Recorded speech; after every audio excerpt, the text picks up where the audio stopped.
Bonjour, aujourd'hui on continue notre cours sur les fractions. Tout d'abord, pour parler des fractions supérieures à 1. Effectivement, toute la première partie, on s'intéressait aux fractions inférieures à 1. Donc là, pour les fractions supérieures à 1, pour les représenter, on va dessiner plusieurs fois la figure qui représente l'unité, parce qu'en fait on en a plus que une. Par exemple,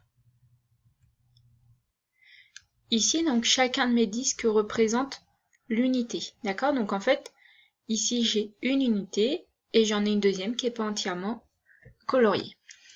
Alors moi j'aime pas trop les disques, donc je vais représenter la même chose en bâton. Et vous allez voir, ça va me servir après. Donc j'ai un bâton qui est colorié en entier et un deuxième qui n'est pas colorié en entier. Il est important que mes deux bâtons soient divisés par le même nombre de parts. Ici, mon unité elle est divisée en 5 parts.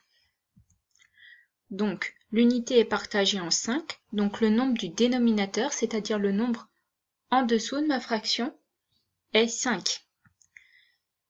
Il y a 9 parts de coloriés, d'accord, au total. J'en ai 5 ici, et là j'en ai 4, donc 9 au total.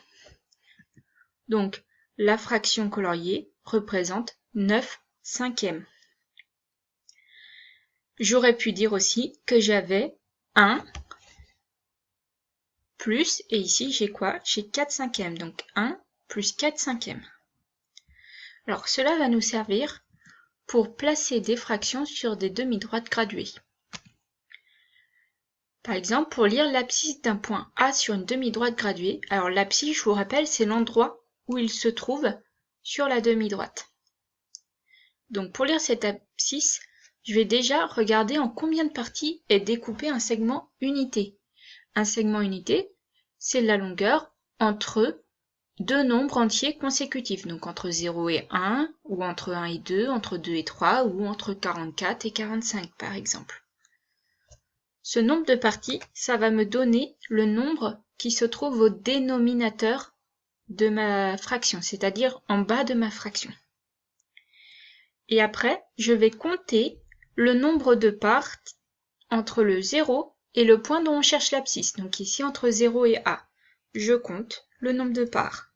Et cela va donner le nombre que je trouve au numérateur, c'est-à-dire le nombre en haut de ma fraction. Bon, ça c'est un petit peu brouillon, on va tout de suite voir des exemples. Un premier exemple avec un cas où l'origine de la demi-droite, c'est-à-dire le 0, est visible. Par exemple, quelle est l'abscisse du point E? Donc, première chose à faire, vous regardez au-dessus de votre leçon, je regarde mon fragment unité en combien il est divisé. Mon unité, c'est la longueur entre 0 et 1. Donc là, entre 0 et 1, j'ai 5 parts. Donc le fragment unité est partagé en 5. Puis je regarde combien il y a de parts entre 0 et E. Entre 0 et E, il y a 8 parties. Donc l'abscisse du point E est 8 cinquièmes.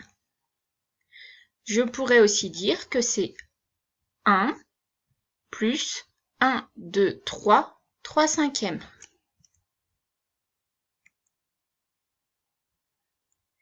Alors, quand le 0 est visible, généralement c'est assez facile et vous vous en sortez.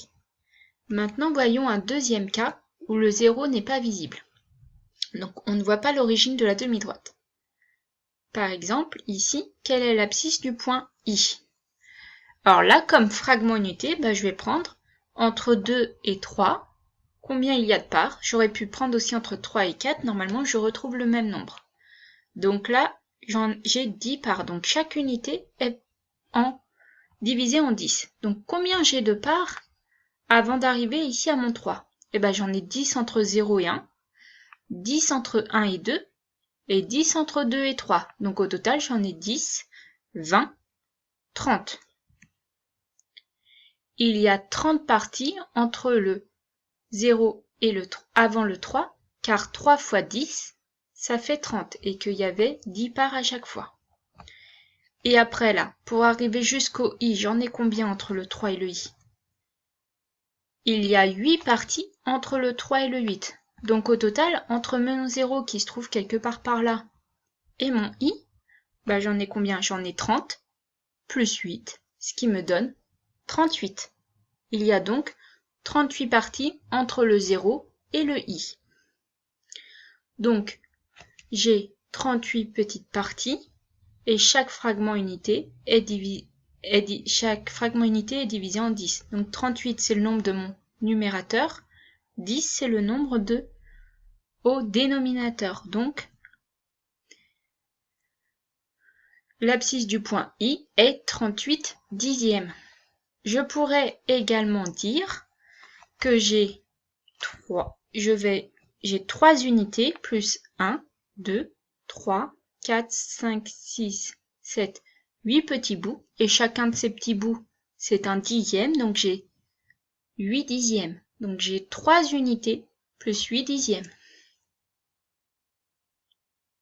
3 plus 8 dixièmes. Voilà, c'est tout pour aujourd'hui. On s'entraîne sur ça dans les exercices que je vous propose. À très vite!